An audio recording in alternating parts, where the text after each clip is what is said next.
Assalamualaikum dan salam sejahtera. Bertemu lagi dalam MJ Flash 21 April bersama saya Kalis Kadir. Bekas Ketua Setiausaha Negara Tan Sri Ali Hamzah menghembuskan nafas terakhirnya di Hospital Dublin, Ireland hari ini. Perkara itu dimaklumkan Ketua Setiausaha Negara Tan Sri Muhammad Zuki Ali dalam satu kenyataan rasmi sebentar tadi. Kami di Malaysia Gazette mengucapkan takziah kepada seluruh keluarga Tan Sri Ali dan berdoa semoga rohnya dicucuri rahmat Allah. Al-Fatihah.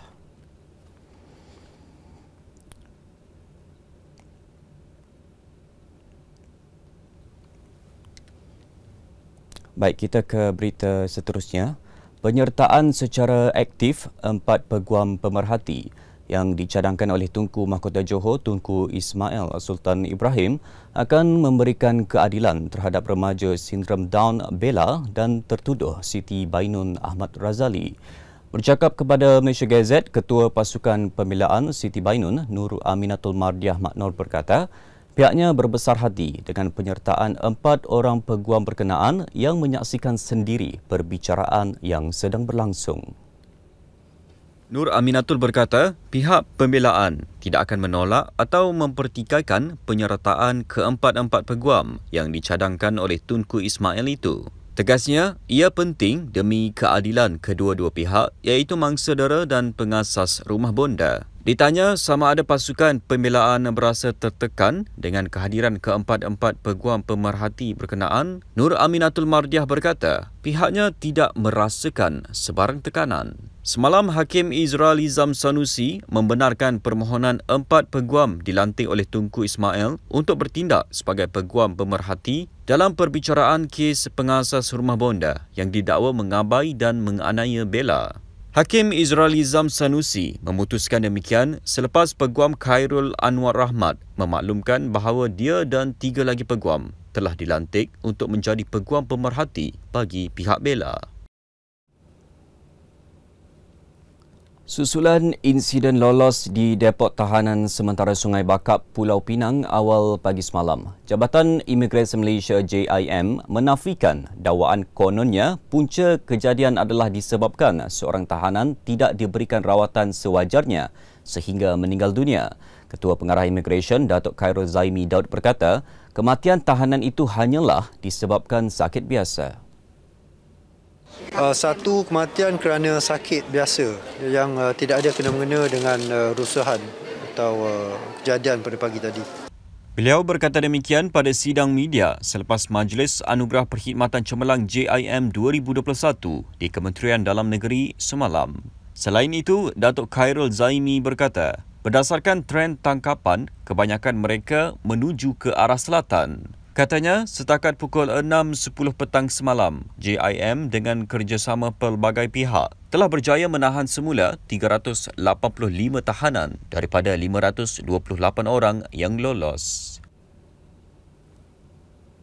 Berita seterusnya, Jemaah Masjid Al-Ittihad di Sungai Kop, Kulim, Kedah dikejutkan dengan penemuan batu nisan di ruang solat ketika mahu menunaikan solat subuh semalam. Batu nisan itu ditemukan seorang jemaah berusia 60-an kira-kira pukul 5.30 pagi sebelum membuat laporan polis. Ketua Polis Daerah Kulim, Superintendent Muhammad Rezwan Saleh berkata, hasil pemeriksaan mendapati cermin hadapan masjid terbabit turut pecah akibat dibaling batu nisan itu. Katanya, batu nisan berkenaan dicabut dari tanah perkuburan bersebelahan masjid sebelum dibaling ke arah rumah ibadat itu.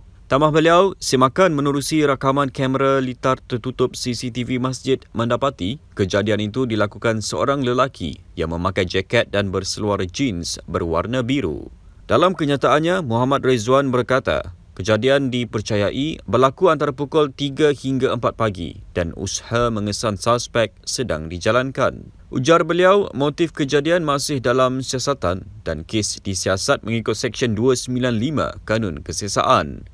Orang ramai yang mempunyai maklumat berhubung kes itu diminta menghubungi Ketua Bahagian Siasatan Jenayah Ibu Pejabat Polis Daerah IPD Kulim, Muhammad Asnizaf Alias di nombor yang tertera. Permintaan tinggi daripada peniaga makanan menyebabkan Melaka mengalami kekurangan telur ayam grade C. Esko Perpaduan Penerangan Sumber Manusia dan Hal Ehwal Pengguna Melaka, Eng Wee Hee Sam berkata, ia berikutan harga telur ayam berkenaan paling murah iaitu 37 sen sebiji berbanding grade B 39 sen dan grade A 41 sen. Bernama melaporkan, Hisam berkata, masalah itu mula dikesan sejak Disember tahun lalu, iaitu ketika negara berdepan bencana banjir. Bagaimanapun, bekalan telur ayam grade C kembali stabil pada Januari, namun berkurangan semula pada Februari disebabkan sambutan Tahun Baharu Cina. Tambah beliau, keadaan mula stabil pada Mac, namun menjelang April, bekalan susut semula berikutan umat Islam menyambut Ramadan. Beliau berkata bagaimanapun telur grade A dan B masih banyak di pasaran tempatan walaupun sebahagiannya dieksport ke Singapura.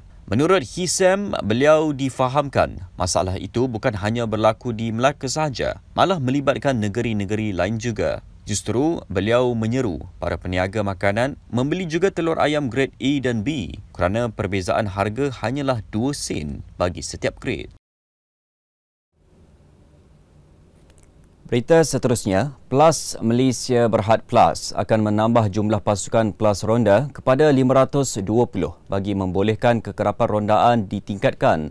Ketua Pegawai Operasi Plus, Datuk Zakaria Ahmad Zabidi berkata, ini bagi memastikan kelancaran trafik susulan hampir 2 juta kenderaan sehari akan menggunakan lebuh raya itu menjelang Aidilfitri nanti.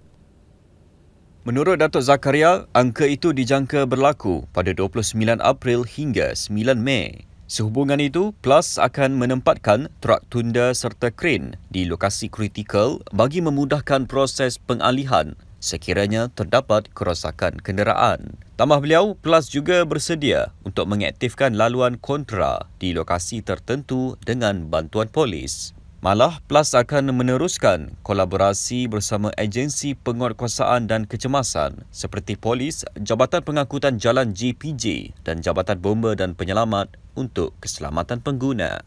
Selain itu, Plus juga akan menempatkan sekitar 500 anggota pasukan kecemasan ERT di lebuh raya untuk memberikan bantuan sekiranya perlu. Datuk Zakaria turut menambah pelbagai langkah proaktif akan diambil Plus bagi menjamin keselesaan orang ramai di Plaza Tol dan kawasan-kawasan rehat sepanjang musim perayaan nanti.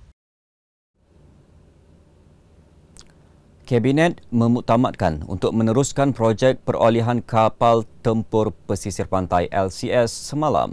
Menteri Pertahanan Datuk Seri Hishamuddin Hussein berkata, keputusan itu dibuat kerana kapal berkenaan merupakan aset yang amat diperlukan Tentera Laut Diraja Malaysia, TLDM.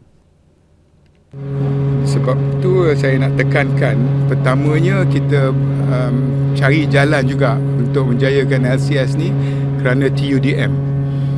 Memang kapal-kapal ini diperlukan oleh tentera TLDM kita, tentera laut kita, dan dalam perancangan mereka 15-5 transformasi ia juga mengambil kira LCS yang sepatutnya dibekalkan sekarang.